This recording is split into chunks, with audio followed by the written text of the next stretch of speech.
ദൈവം പരിശുദ്ധൻ, ദൈവം പരിശുദ്ധൻ, ദൈവം പരിശുദ്ധൻ, ദൈവം പരിശുദ്ധൻ.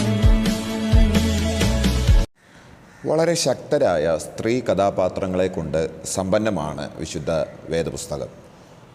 വേദപുസ്തകത്തിൻ്റെ ആരംഭ പുസ്തകമായിരിക്കുന്ന ഉൽപ്പത്തി മുതൽ ഒടുവിലത്തെ പുസ്തകമായിരിക്കുന്ന വെളിപ്പാട് പുസ്തകം വരെയും സ്ത്രീകൾക്ക് അവർ അർഹിക്കുന്നതിനേക്കാൾ അധികം സ്ഥാനം കൊടുത്തിരിക്കുന്നതായിട്ട് നമുക്ക് കാണാനായിട്ട് കഴിയുന്നുണ്ട്. മറ്റേതൊരു മതത്തെക്കാളും മറ്റേതൊരു സമൂഹത്തെക്കാളും സ്ത്രീകളെ അവർക്ക് ലഭ്യമാകേണ്ടുന്ന പ്രാധാന്യത്തോടുകൂടെ, അവർക്ക് ലഭ്യമാകേണ്ടുന്ന പരിഗണനയോടുകൂടെ പരിഗണിക്കപ്പെട്ടിരിക്കുന്ന ഏക മാർഗം അത് ക്രിസ്ത്യാനിത്വം മാത്രമാണ്. ബൈബിൾ അവരെക്കുറിച്ച് ധാരാളമായിട്ട് സ്ത്രീ കഥാപാത്രങ്ങളെക്കുറിച്ച് വളരെ വിശാലമായിരിക്കുന്ന രീതിയിൽ സംസാരിച്ചിരിക്കുന്നതായിട്ട് നമുക്ക് കാണാനായിട്ട് കഴിയുന്നുണ്ട്. ഒന്നാമത്തെ നൂറ്റാണ്ടിൽ പോലും, സഭാ കാലഘട്ടം ആരംഭിക്കുമ്പോൾ പോലും, ഒന്നാമത്തെ നൂറ്റാണ്ടിൽ സഭകൾക്ക് നേതൃത്വം കൊടുക്കുന്നവരുടെ കൂട്ടത്തിൽ സ്ത്രീജനങ്ങളെയും നമുക്ക് കാണാനായിട്ട് കഴിയുകയാണ്. കർത്താവായ യേശുക്രിസ്തുവിൻ്റെ ഉയർപ്പിൻ്റെ സന്ദേശം ആദ്യം യേശു ഭരമേൽപ്പിക്കുന്നത് ഒരു സ്ത്രീയിലാണ് എന്നുള്ളത് സുവിശേഷത്തെ സംബന്ധിച്ചിടത്തോളം, സുവിശേഷ ഘോഷണത്തിൽ സ്ത്രീകൾക്ക് അഭിമാനിക്കാൻ കഴിയുന്ന ഏറ്റവും വസ്തുതാപരമായിരിക്കുന്ന സംഗതിയാണ്. വേദപുസ്തകത്തിൽ സ്ത്രീജനങ്ങളെ ഇത്രയും അധികം പുകഴ്ത്തുകയും ഇത്രയും അധികം ഉയർത്തി പറഞ്ഞിരിക്കുകയും ചെയ്യുന്നതിന് പ്രത്യേകിച്ചൊരു കാരണമുണ്ട്. പ്രത്യേകിച്ച് എബ്രായ ലേഖനം 11-ാമത്തെ അധ്യായത്തിൽ വിശ്വാസ വീരന്മാരുടെ പട്ടിക പറയുമ്പോഴത്തേക്കും അതിൽ 16 പേരുടെ പേരുകൾ എടുത്തു പറയുന്നതിൽ 3 പേരുടെ പേരുകൾ അല്ലെങ്കിൽ 3 പേർ അത് സ്ത്രീജനങ്ങളാകുന്നു എന്നുള്ളത് വളരെ അഭിമാനകരമായിരിക്കുന്ന ഒരു വസ്തുതയാണ്. അതിലേറ്റവും സ്വാഗതാർഹമായ അല്ലെങ്കിൽ ഏറ്റവും ചിന്തകൾക്ക് വിധേയമാക്കേണ്ടുന്ന ഒരു വ്യക്തിയാണ് സാറ, അബ്രഹാമിൻ്റെ ഭാര്യയായിരിക്കുന്ന സാറ. ആ വിശുദ്ധ സ്ത്രീയിൽ കണ്ടിരിക്കുന്ന 1-2 സവിശേഷതകൾ ഇന്ന് രാവിലെ നിങ്ങളുമായി പങ്കുവയ്ക്കേണ്ടതിന് ഞാൻ ദൈവസന്നിധാനത്തിൽ താല്പര്യപ്പെടുകയാണ്. സാറയിൽ നമ്മൾ കാണുന്ന പ്രധാനപ്പെട്ട 3 സംഗതികൾ അതെന്താണെന്ന് നിങ്ങളോട് പറയുമ്പോഴത്തേക്കും ഈ സന്ദേശത്തിൻ്റെ തലവാചകമായിരിക്കുന്ന സാറയുടെ പെൺമക്കൾ എന്നതുകൊണ്ട് ഞാൻ ഉദ്ദേശിക്കുന്ന സംഗതി നിങ്ങളുടെ മനസ്സുകളിൽ ലഭ്യമാകും എന്ന് ഞാൻ പ്രതീക്ഷിക്കുകയാണ്. സാറയിൽ നമ്മൾ കാണുന്ന 1-ാമത്തെ സവിശേഷത പുതിയ നിയമത്തിൽ അപ്പോസ്തലനായിരിക്കുന്ന പൗലോസ് പറയുന്ന വാക്യമാണ്. റോമാലേഖനം 4-ാമത്തെ അധ്യായം 19-ാമത്തെ വാക്യം. ആ വാക്യം ഇങ്ങനെയാണ്: സാറയുടെ ഗർഭപാത്രത്തിൻ്റെ നിർജീവത്വം ഗ്രഹിച്ചിട്ടും അവൾ വിശ്വാസത്തിൽ ക്ഷീണിച്ചില്ല. അവളുടെ ഏറ്റവും വലിയ സവിശേഷതയായിട്ട് പൗലോസ് ചൂണ്ടിക്കാണിക്കുന്നത് അവളുടെ നിർജീവത്വം അവൾ ഗ്രഹിച്ചിട്ടും അവൾ ദൈവത്തിൽ വിശ്വസിക്കുന്ന കാര്യത്തിൽ ക്ഷീണിച്ചു പോയില്ല. ഞാൻ ഇന്ന് രാവിലെ എന്നെ കേൾക്കുന്ന സഹോദരിമാരോട്, അമ്മമാരോട് വളരെ ഹൃദയംഗമായിട്ട് നിങ്ങളുടെ ഒരു മകനെ പോലെ, സഹോദരനെ പോലെ ഞാൻ നിങ്ങളോട് പറയുന്നു, നിങ്ങളുടെ സാധ്യതകൾ വളരെ ചെറുതായിരിക്കാം. നിങ്ങൾക്ക് സമൂഹത്തിൽ ഉയരുവാനും ശുശ്രൂഷയിൽ ഉയരുവാനും ജീവിതത്തിൻ്റെ സന്ധാരണങ്ങളിൽ പോലും നിങ്ങളുടെ സാധ്യതകൾ വളരെ ചെറുതായിരിക്കാം. പക്ഷെ നിങ്ങളെ ഏറ്റവും ഉന്നതമായ നിലവാരത്തിൽ എത്തിക്കാൻ കഴിയുന്ന, ഭയങ്കര വിശാലമായിരിക്കുന്ന പ്രവൃത്തികൾക്ക് നിങ്ങളെ വിധേയരാക്കുന്ന അല്ലെങ്കിൽ അതിനു വേണ്ടിയിട്ട് നിങ്ങളെ സജ്ജരാക്കുന്ന ഒരുവൻ നിങ്ങളുടെ മുമ്പിലുണ്ട്. നിങ്ങളുടെ സാധ്യതകളല്ല, മറിച്ച് ദൈവത്തിൻ്റെ സാധ്യതകളെ വലുതായി കണക്കാക്കുന്നവരെ സമൂഹത്തിൻ്റെ ഉന്നതികളിൽ, ശുശ്രൂഷാ രംഗങ്ങളിൽ പോലും ഏറ്റവും ഉയർന്ന നിലവാരങ്ങളിൽ എത്തിക്കാൻ ദൈവത്തിന് കരുത്തുണ്ട്. സാറയിൽ നമ്മൾ കാണുന്ന ഏറ്റവും ആദ്യത്തെ സവിശേഷത അതാണ്.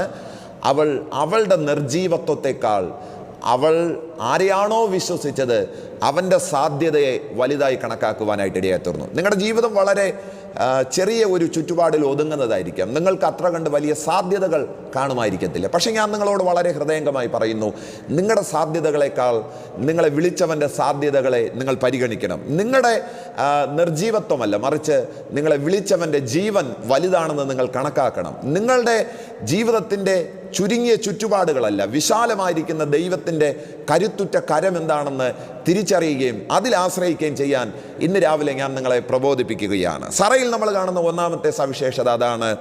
അവളുടെ നിർജീവത്വത്തെക്കാൾ അവളെ വിളിച്ചവൻ്റെ വിശാലതകളിൽ, സാധ്യതകളിൽ അവൾ വളരെയധികം വിശ്വസിക്കുവാനായിട്ട് ഇടയായി തീർന്നു. സറയിൽ നമ്മൾ കാണുന്ന 2-ാമത്തെ സംഗതി, അവളുടെ ജീവിതത്തിൽ അവൾ ഒരിക്കൽ എടുത്ത ഒരു തെറ്റായ തീരുമാനത്തെ, ആ തീരുമാനത്തെ എന്നേക്കും താലോലിക്കാൻ അവൾ തയ്യാറായിരുന്നില്ല. ഞാൻ പറഞ്ഞു വരുന്നതിൻ്റെ സംഗതി, ഹാഗാർ എന്ന് പറയുന്ന അവളുടെ ദാസിയെ അബ്രഹാമിന് കൊടുക്കുകയും അതിൽ നിന്ന് ഒരു മകൻ ജനിക്കുകയൊക്കെ ചെയ്യണമെന്നുള്ളത് സാറയുടെ ഒരു തെറ്റായ തീരുമാനമായിരുന്നു. പക്ഷെ അവൾക്കൊരു വാഗ്ദത്തം ഉണ്ടായിരുന്നു. നിന്നിൽ നിന്ന് ഉത്ഭവിക്കുന്നവനാണ് വാഗ്ദത്ത സന്തതി എന്ന് അവളോടുള്ള ആ വാഗ്ദത്തത്തെ അവൾ ഓർക്കുകയും ആ വാഗ്ദത്തം അവളുടെ കയ്യിൽ കിട്ടിയപ്പോൾ അവളെടുത്ത ആ തെറ്റായ തീരുമാനത്തെ പുറന്തള്ളാനുള്ള ഒരു മനസ്സ് അവൾ കാണിക്കുകയാണ്. ഹാഗാറിനെയും മകനെയും പുറത്തേക്ക് കളയുന്നത് ഏറ്റവും നിഷ്ഠൂരമായിരിക്കുന്ന ഒരു പ്രവൃത്തിയാണ്. കുടുംബത്തിനകത്ത് ഒരു അംഗത്തെ പോലെ കഴിഞ്ഞിരുന്നവരെ പുറത്താക്കുക എന്ന് പറയുന്നത് വളരെ ക്രൂരത്വം നിറഞ്ഞൊരു സംഗതിയാണ്. പക്ഷേ അവളുടെ വാഗ്ദത്തങ്ങൾക്ക് അത് വിരോധമായിരിക്കുന്നു എന്ന് കണ്ടപ്പോൾ ആ തെറ്റായ തീരുമാനത്തെ പുറത്ത് കളയാനായിട്ട് അവൾ താല്പര്യപ്പെടുകയാണ്. ദൈവം ഉപയോഗിക്കുന്ന ഏതൊരു വ്യക്തിയും, ഏതൊരു അമ്മയും, ഏതൊരു സഹോദരിയും നിശ്ചയമായിട്ടും അവരുടെ ജീവിതത്തിൽ അവർ എടുത്ത തെറ്റായ തീരുമാനങ്ങളെ താലോലിക്കുന്നവരല്ല, ആ തീരുമാനങ്ങളെ പുറത്ത് കളഞ്ഞ് ദൈവിക വാഗ്ദത്തങ്ങളെ മുറുകെ പിടിക്കുന്നവരാണ്. ഇന്ന് രാവിലെ ഞാൻ നിങ്ങളോട് അങ്ങനെ പറയുന്നു. നിങ്ങളുടെ തെറ്റായ തീരുമാനങ്ങൾ ജീവിതത്തെ മറ്റൊരു ദിശയിലേക്ക് നയിച്ചിട്ടുണ്ടെങ്കിൽ ഇന്ന് രാവിലെ നിങ്ങൾ ദൈവത്തോട് പറയണം, ആ ദൈവിക വാഗ്ദത്തങ്ങൾ നമ്മുടെ ജീവിതത്തെ ഒന്ന് കരുത്തുറ്റതാക്കി തീർക്കേണ്ടതിന് ആ തെറ്റായ തീരുമാനങ്ങളെ പുറത്തു കളയുകയും ദൈവിക വാഗ്ദത്തങ്ങളെ മുറുകെ പിടിക്കുകയും ചെയ്യണം. സറയിൽ നമ്മൾ കാണുന്ന മൂന്നാമത്തെ സവിശേഷത എബ്രായ ലേഖനം 11:11 നമ്മൾ വായിക്കുന്ന വാക്യമാണ്. സാറയും വാഗ്ദത്തം ചെയ്തവനെ വിശ്വസ്തനെന്ന് എണ്ണി എന്ന പദം. ആ വാക്യം വളരെ രസകരമാണ്. വിശ്വസ്തനെന്ന് എണ്ണി. ദൈവം ആദാമിനെയും ഹവ്വയും തോട്ടത്തിൽ നിന്ന് പുറത്താക്കുന്നത് ഒരു കൊച്ചു പഴം പറിച്ച് തിന്നതിൻ്റെ പേരിലല്ല, മറിച്ച് ആ തോട്ടത്തിൽ എല്ലാ ദിവസവും വൈകുന്നേരങ്ങളിൽ വെയിലാറുന്ന സമയത്ത് അവരോട് കൂടെ നടന്ന് അവരോട് കുശല പ്രശ്നങ്ങൾ പങ്കുവെച്ച് അവരുടെ സൗഹൃദം വളരെയധികം ആഗ്രഹിച്ച് നടന്നിരുന്ന ആ ദൈവത്തെക്കാൾ ഉപരി എന്നോ ഒരു ദിവസം തോട്ടത്തിൽ കയറി വന്ന വേറൊരു മനുഷ്യൻ പറഞ്ഞ വാക്ക് ഈ ദൈവത്തെക്കാൾ വലുതായി ആ വാക്കുകളെ പരിഗണിച്ചത് കൊണ്ടാണ് ദൈവം അവരെ ആ തോട്ടത്തിൽ നിന്ന് പുറത്താക്കുവാനായിട്ട് ഇടയായി തീർന്നത്. ദൈവത്തെക്കാൾ ഉപരി മറ്റൊരാളെ വിശ്വസ്തനായി കണക്കാക്കിയതാണ് ദൈവം അവരെ തോട്ടത്തിൽ നിന്ന് പുറത്താക്കാൻ കാരണമായി തീർന്നതെങ്കിൽ സാറയെക്കുറിച്ച് പറയുന്നത് വാഗ്ദത്തം ചെയ്തവൻ വിശ്വസ്തനെന്ന് അവൻ എണ്ണി. ദൈവമക്കളെ, അമ്മമാരെ, സഹോദരിമാരെ, ഞാൻ നിങ്ങളോട് ഇന്ന് രാവിലെ വളരെ ഹൃദയംഗമായി പറയുന്നു, നിങ്ങളോട് വാഗ്ദത്തം ചെയ്തവൻ വിശ്വസ്തനാണ്. നിങ്ങളുടെ മക്കളോട് വാഗ്ദത്തം ചെയ്തവൻ വിശ്വസ്തനാണ്. നിങ്ങളുടെ കുടുംബത്തോട് വാഗ്ദത്തം ചെയ്തവൻ വിശ്വസ്തനാണ്. ജീവിതം എത്ര പ്രതിസന്ധി നിറഞ്ഞിരുന്നതായിരുന്നാലും, എത്ര വെല്ലുവിളി നിറഞ്ഞിരുന്നതായിരുന്നാലും, മുന്നോട്ട് പോകാൻ ഒരു അല്പം പോലും സാധ്യത നിങ്ങളുടെ ജീവിതത്തിൽ ഇല്ലെങ്കിൽ പോലും ആ വിശ്വസ്തനായവനെ മുറുകെ പിടിക്കാൻ ഇന്ന് രാവിലെ ഞാൻ നിങ്ങളെ ഉദ്ബോധിപ്പിക്കുകയാണ്. ജീവിതത്തിൽ സാറ നമുക്ക് പങ്കുവയ്ക്കുന്ന ഈ 3 പ്രധാനപ്പെട്ട ചിന്തകൾ നിശ്ചയമായിട്ട് നമ്മുടെ ജീവിതത്തിൽ വളരെ അനുഗ്രഹിക്കപ്പെട്ടതാണ്. ഞാൻ എന്തുകൊണ്ടാണ് ഈ സന്ദേശത്തിന് സാറയുടെ പെൺമക്കൾ എന്നുള്ള ഒരു തലവാചകം കൊടുത്തു എന്ന് ചോദിച്ചു കഴിഞ്ഞാൽ, ഒരപ്പനോ ഒരു മകനോ ആൺമക്കളോ അല്ലെങ്കിൽ ജീവിത പങ്കാളിയായിരിക്കുന്ന ഭർത്താവോ വിശ്വാസത്തിൽ വരുന്നതിനേക്കാൾ വേഗത്തിൽ വിശ്വാസത്തിന് വേണ്ടിയിട്ട് ഇറങ്ങി വന്നവരാണ് നിങ്ങളാണ് സഭയുടെ നട്ടെല്ല്. നിങ്ങളാണ് പ്രാർത്ഥനയ്ക്കും ആരാധനകൾക്കും ദൈവപ്രവൃത്തികൾക്കും വേണ്ടിയിട്ട് മുന്നിൽ നിൽക്കുന്നവർ. നിങ്ങളാണ് ജീവിതത്തിൽ യേശുവിനെ മറ്റുള്ളവരുടെ അടുക്കൽ എത്തിക്കാൻ വളരെയധികം യത്നിക്കുന്നവർ. ഒരു സഭായോഗത്തിൽ നിങ്ങൾ നോക്കിക്കഴിഞ്ഞാൽ നിങ്ങളുടെ പക്ഷമാണ് കൂടുതൽ ആൾക്കാർ, അല്ലേ? അങ്ങനെയാണെങ്കിൽ നിങ്ങളാണ് സഭയ്ക്ക് ശുശ്രൂഷകന്മാരെ നൽകിയത്, നിങ്ങളാണ് സുവിശേഷ വേലയ്ക്ക് മിഷണറിമാരെ നൽകിയത്. അങ്ങനെയാണെങ്കിൽ നിങ്ങൾ സാറയുടെ പെൺമക്കളാണ്. വിശ്വാസത്തിൽ കടുത്ത തീരുമാനങ്ങൾ എടുക്കാൻ, വിശ്വാസത്തിന് വേണ്ടിയിട്ട് നിൽക്കാൻ, കർത്താവിന് വേണ്ടിയിട്ട് നിൽക്കാൻ, വിളിച്ചവനെ വിശ്വസ്തനെന്ന് എണ്ണാൻ ഒരു പുരുഷനേക്കാൾ വേഗത്തിൽ ഒരു സ്ത്രീക്ക് കരുത്തുണ്ട്.